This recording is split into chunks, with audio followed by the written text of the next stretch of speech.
The first installment of 15, a Quinceañera story documents a transgender girl's Quinceañera.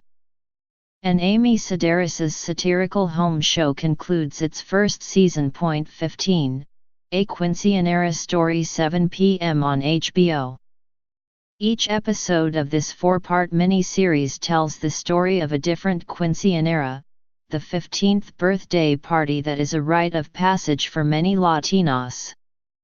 This premiere episode follows Zoe, a transgender girl in Los Angeles.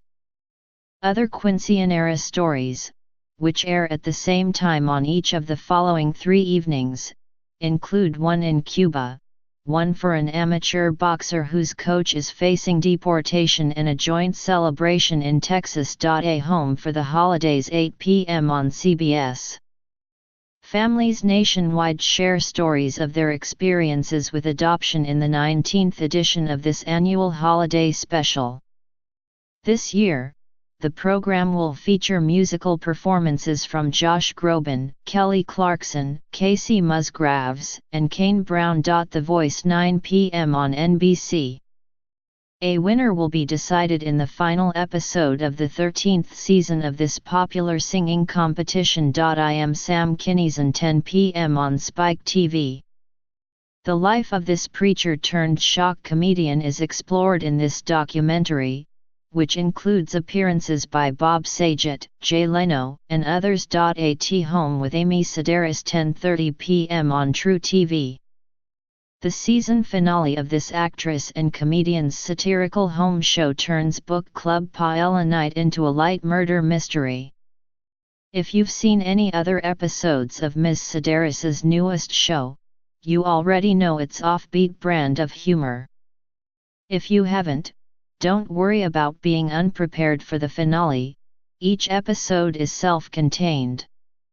The show is a disturbing and delicious beast, a send-up of TV home shows that draws on Ms. Sedaris's sunshiny comic versatility to explore the dark oddities in the back of the spice cabinet, James Pony Wozik wrote in his review for the New York Times. Russell Howard, Recalibrate on Netflix. The British comedian known for Russell Howard's Good News and The Russell Howard Hour discusses death, pornography, and family in this comedy special. Mother. On iTunes and Amazon. Darren Aronofsky's divisive horror, or is it comedy, film was perhaps the most argued over movie of the year. It's often unclear whether you're meant to laugh or scream at this tale of a homemaker, Jennifer Lawrence, and her husband, Javier Bardem, a poet with something like writer's block.